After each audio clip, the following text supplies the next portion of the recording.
Hey everyone, welcome back. So as many of you probably gathered by watching some of my content videos, you would find that cameras are one of my favorite things. And they really are. I never thought I'd ever say that I was the camera guy, and I'm not, but I do like cameras a lot by a long shot. And I spent a lot of time trying to study it and gather some information on cameras, lensing, lightings, loads that go with the cameras as well, and some of the features that they have. And so one of the things that I developed in my camera world is a real like for the Keyence Vision sensors. Now, they're not a full-blown camera system like the CVX, or there's another one that they put out and I can't remember.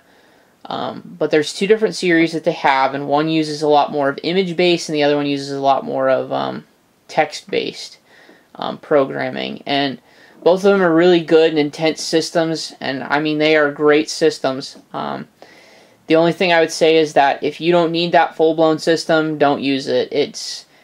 There's just a lot there, and it's just for the simplicity's sake. I like to use the vision sensors whenever I can, but when I need the full-blown camera system, I prefer a Keyence system. I do use a lot of Cognex. I grew up knowing Cognex. That's what I was trained to.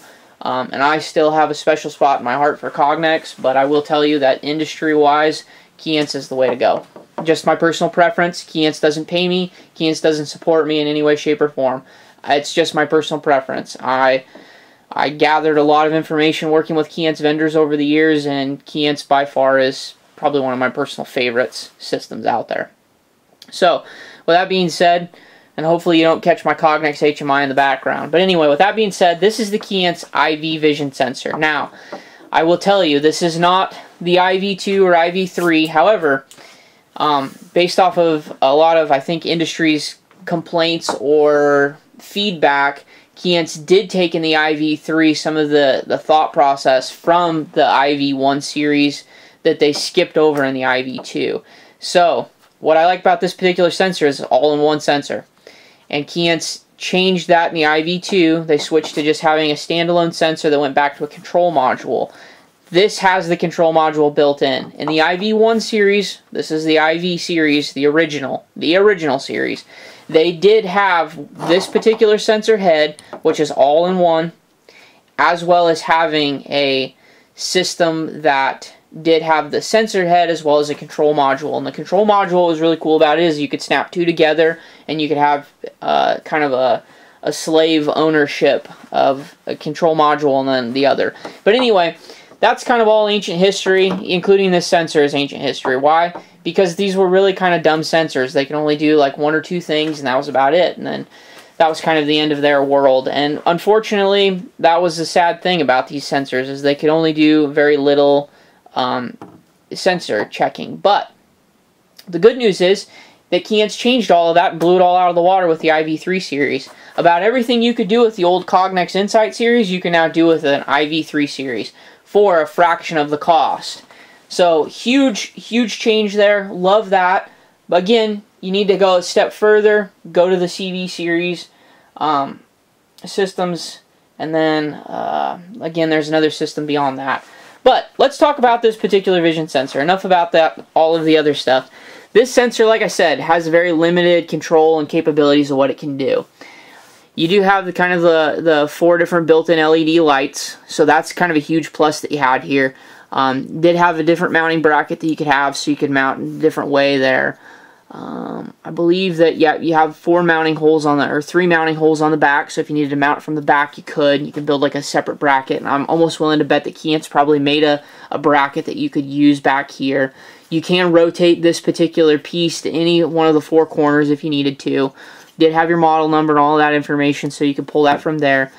You have a Ethernet cable, which is a 4-pin Ethernet cable, and then you have your power and then I/O cable all in one.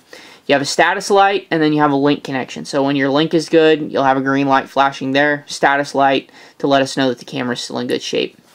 You also have power and air, so that'll be green or red based on whatever the situation is. You have an output, and then you also have a trigger, so that'll flash green when the camera's being triggered.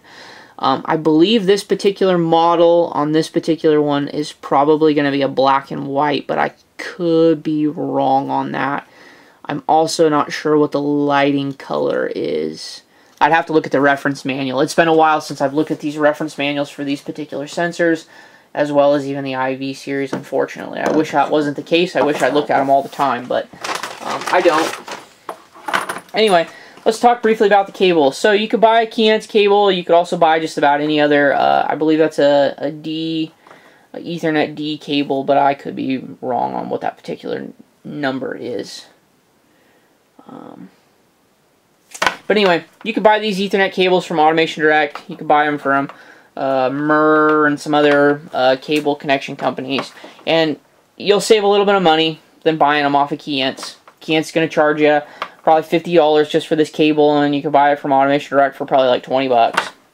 And it just simply, there's a little code on it. You'll, once you spin it around a few times, make sure I'm even getting remotely close. I'm not even remotely close. You get to the connection, and then you can go ahead and screw that in. Now, one of the cool things about these particular cables like this is that, and Phoenix Contact, I think, is the one that does most of it, is there's some sides on here you'll notice that are flat. Now, the Keyence didn't do it, but a lot of the newer European things, these are designed to line up with something in particular. You stick it in, and it'll go all the way in, and then you can thread it just a few times, and that's it. Whereas in this particular application and a lot of things, you got to keep screwing these in. So, just a quick tidbit that I really like what the Europeans have done with some of their European equipment that comes to the United States and whatnot. So, just a FYI. So anyway, that's just your network cable. You're going to plug that into a link, plug that into your computer, whatever that might be, and you're going to be able to run your system. Then you're going to have this I/O cable here, and wow, that's a lot of wires for this little I/O cable. But you're going to have this I/O cable with all these wires and everything else that's going with it. And you're going to have your, I'm going to take a guess on this if it's an 8 or 10 pin, I couldn't tell you. I think it's a 12-pin cable, actually. So you're going to have a 12-pin cable, and this has to come from Keyence. That's not an unfortunate thing. It's just these are proprietary to Keyence. This is a proprietary cable, so just know that that has to come from Keyence. And I always like to tell people, be careful not to bend those pins. Once you bend a pin, you're done. That's it. It's over. You'll have to buy a new cable from Keyence. Sometimes you can get lucky and bend them back, but 9 times out of 10, you're going to have to go ahead and buy a new pin cable. There is a little notch on the side, so generally speaking, you're not going to bend the pin, but there are always that risk. So once you get it there, make sure you got it locked up. Push it in a little bit, thread it, push it in a little bit, thread it, push it in a little bit, and thread it. And once you got it all nice and snug, there you go. You got yourself connected into the Keyence camera. And so we'll go ahead and go call this kind of a part 1 video. Just kind of the overview of connecting into the Keyence IV sensor. Again, this is the IV500CA sensor with a additional bracket on it. So, like I said, kind of call it a part 1. We'll continue down the road of going ahead and powering it up, checking it out, connecting it into the PC, and then kind of talking about some of the features that exist with it and some of why it's kind of gotten to the obsolete stage in its career. Yeah, they're still out there. Yeah, they're still working fine. And yeah, Keyence is still kind of supporting it if we have it. That's the one thing I love about Keyence is if they built it, we have it, they support it in some way, shape, or form.